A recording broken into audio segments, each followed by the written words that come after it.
What's up, y'all? My name is Imani Furay, and welcome to Convoluted Thoughtz, where we talk about the good, the bad, and the complete trash going on in the world today. Let me just start off by saying thank you to everybody who watched my very first video. Thank you to the ones who subscribed, and thank you to the ones who commented, even if you disagree. I love it when people disagree with me. I love seeing different perspectives. So if y'all stick with me on this journey, I promise y'all it'll be well worth it. So let me get right on into the video. This video is going to be discussing the Inflation Reduction Act. And if y'all don't know what the Inflation Reduction Act is, don't worry, that's what I'm here for, because we're going to break this all the way down. So the Inflation Reduction Act was intended to curb inflation by reducing the deficit, lowering prescription drug prices, and investing in domestic energy production while promoting cleaning solutions. So one of Joe Biden's goal and what he has worked hard for, advocated for, and campaigned for was to build an economy that works for working families, aka the middle class. He calls the middle class the backbone of this country. And when he was first elected into office, he introduced the Build Back Better Act. That was a $3.5 trillion package that included provisions related to climate change and social policy. It was eventually lowered to $1.5 trillion, and the bill was passed by House on November 19th of 2021. I believe it was 220 to 213. So this bill, it was passed by the House, but the real challenge came when it went to Senate. Now, everybody expected Republicans to reject this bill, but the real challenge was just to make sure that all Democrats were on board with this bill. It was really important for every single Democrat to support this bill. And for the most part, most of the Democrats had supported this bill, but there was one Democrat in particular, well, I should say conservative Democrat in particular, who wasn't a fan of it. And his name is Joe Manchin. So President Biden, he was trying his hardest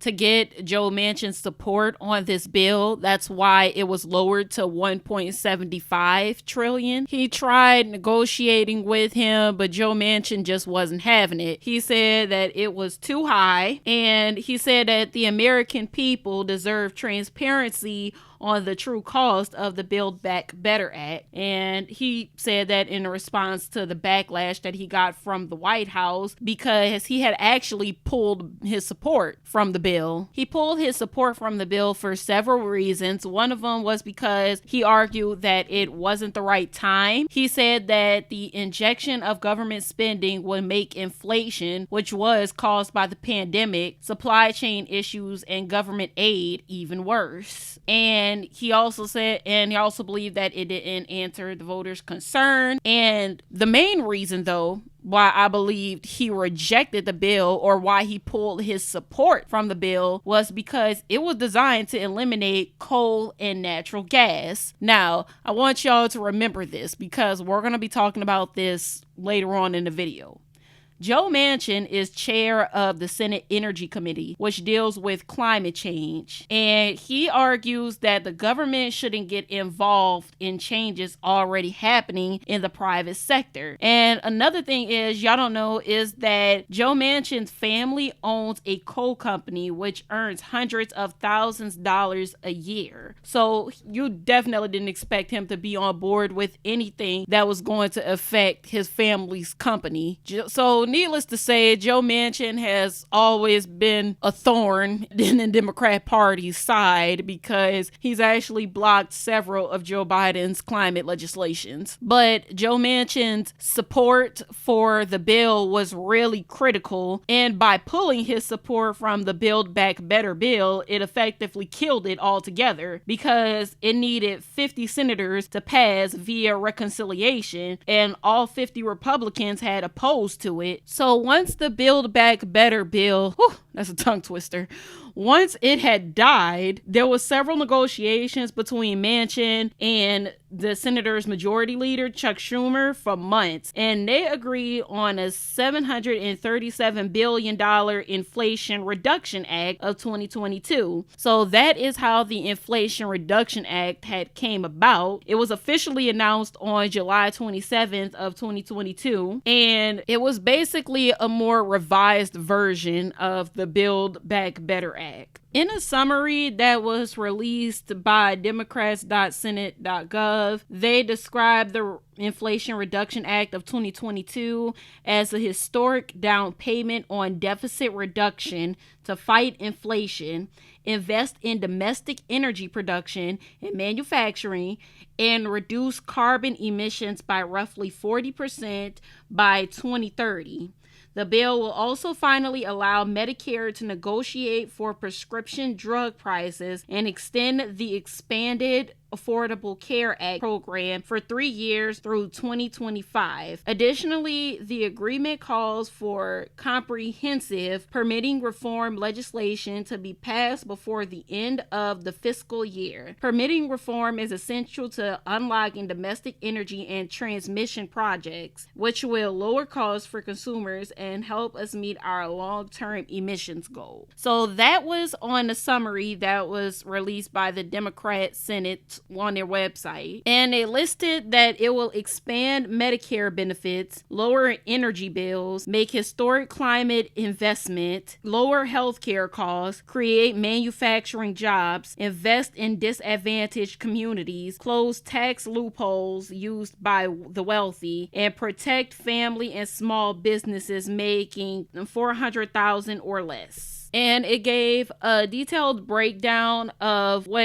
how much money is going to what. So the Senate had passed the bill on August 7th. It was 51 to 50 vote. All the Democrats voted in favor of it, and all the Republicans opposed it. The Vice President, Kamala Harris, had broke the tie. And on the 12th, the bill was passed by House with a 220 to 207 vote, with all the Democrats voting in favor and all the Republicans voting against it. And on the 16th, the bill was signed into law by President Joe Biden. So I wanted to talk to y'all about this Inflation Reduction Act because I'm kind of having mixed feelings on it. So the biggest plus about this is that it does reduce Medicare drug costs. It allows Medicare to negotiate the lower drug prices. So it gives the government more freedom to achieve price discounts. And Medicare recipients, they'll benefit by having their out-of-pocket costs capped. So starting next year, out-of-pocket costs for insulin will be capped at $35 a month. And in 3 more years, in 2025, there will be a cumulative of $2,000 annual cap on out-of-pocket costs for prescription drugs. And it also invests in clean energy. But with that being said, no good idea comes without its flaws. And I wanted to break down just how ugly this new law can get. So let's start off with the fact that the title of it is very misleading. So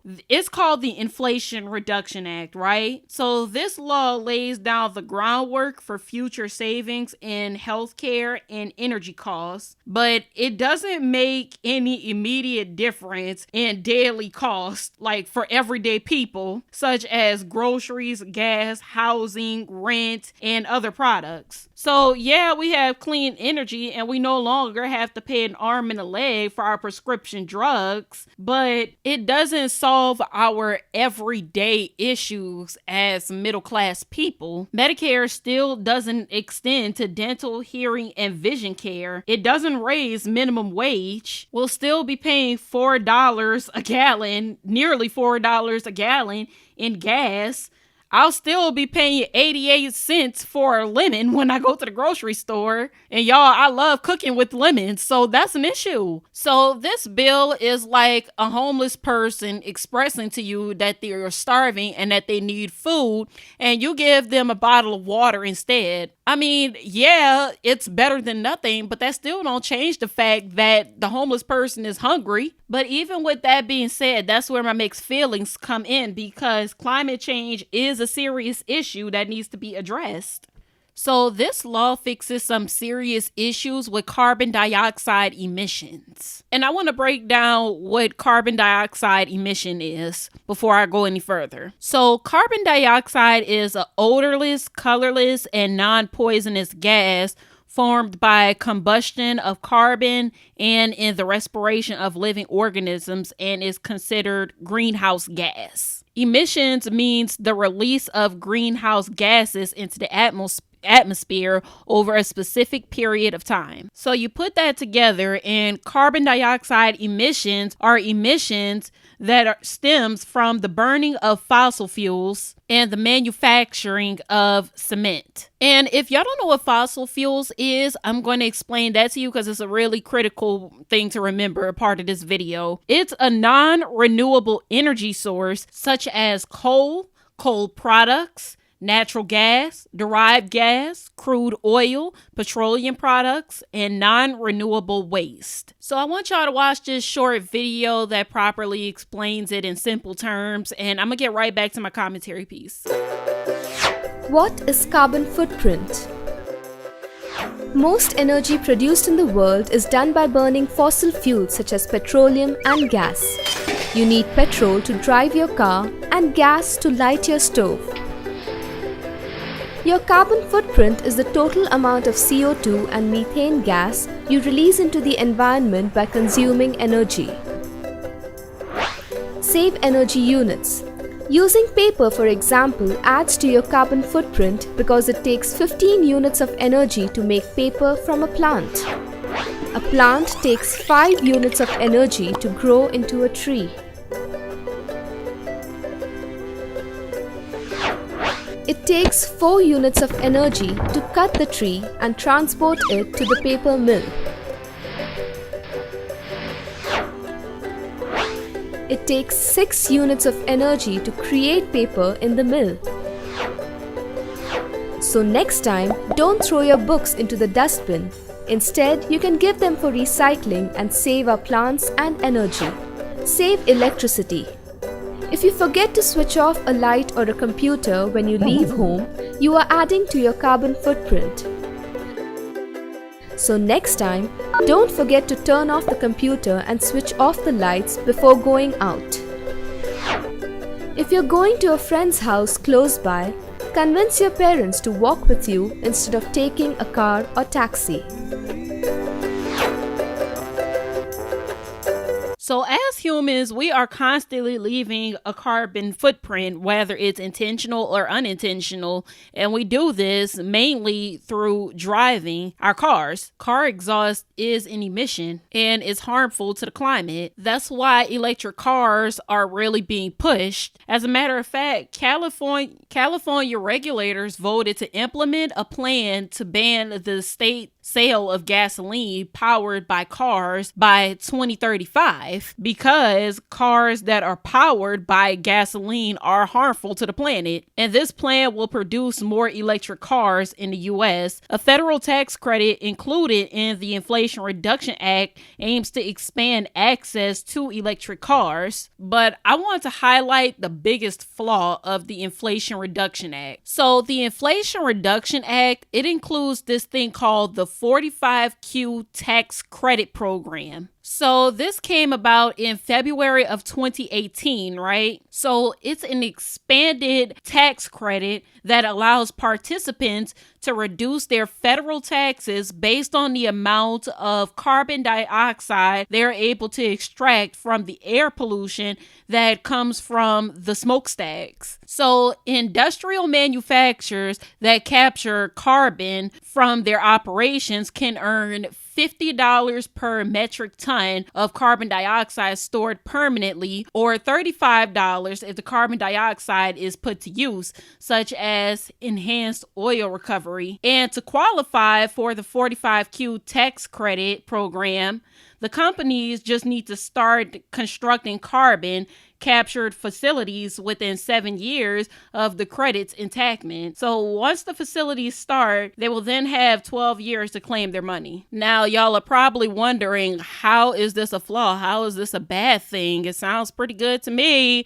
Stay with me on this. This is actually pretty beneficial to the coal industry, aka the fossil fuel industry. It will give carbon dioxide emitting industries and their oligarch investors a chance to claim to be reducing greenhouse gas emissions. This government affairs director at the Center for Biological Diversity, his name is Brett Hartle, he describes the Inflation Reduction Act as a climate suicide pact, which it is. So the law, it requires the Interior Department to offer at least 2 million acres of public land and 60 million acres of offshore waters for oil and gas leasing each year for a decade in order to install any new solar or wind energy. Let me reiterate. So in order for the government to approve of any new wind or solar projects, which can be very beneficial to the climate, up to 60 million acres of public waters and up to 2 million acres of public land must be offered up for sale each and every year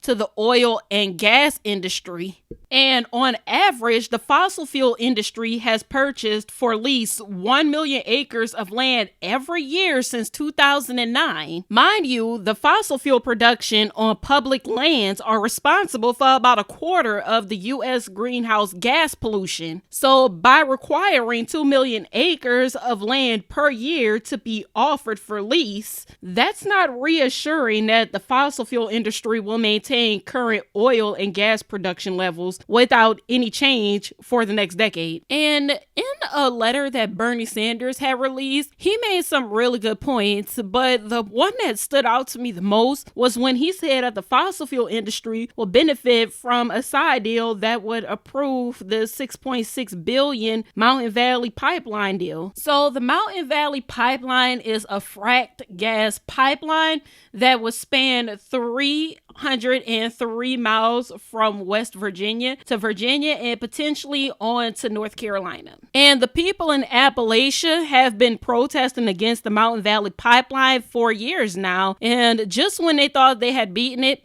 guess who resurrected it? Yep, the Democrat Party's pain in the side, Joe Manchin. So the pipeline, it started being built in February of 2018, and it stretches 303 miles across Appalachian Mountains, farmlands, thousands of streams, rivers, creeks, caves, and sinkholes to transport liquefied shale gas from North to Western Virginia to Southern Virginia. And this pipeline, it will cut across some mountains, which supplies clean drinking water to over half of the Monroe County residents.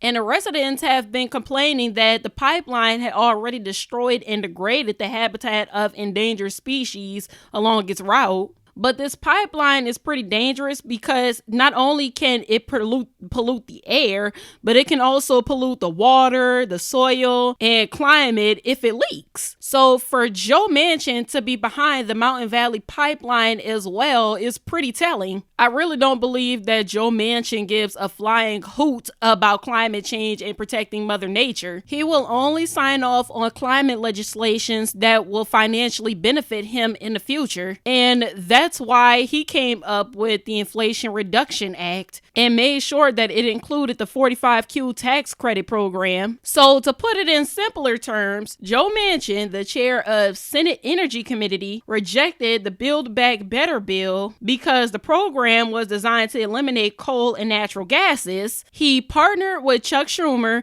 and created a watered-down version of the Build Back Better Act, known as the Inflation Reduction Act, and made sure it included a financial tax credit that was beneficial to the coal industry. And that's where my mixed feelings come from with this bill, because this new law, it can go either one of two ways. It can really either help carbon dioxide emissions or it can increase it even more. But let me know what y'all think about the Inflation Reduction Act. Do y'all support it or do you not support it? I want to hear from both sides. And if y'all like this video, then y'all are going to love my next one because we're going to be discussing the Biden administration student loan debt plan. Thank you so much for watching. Please like, share, comment, subscribe for more content. And please remember that every day is what you make of it, so make it a good one. God bless and goodbye.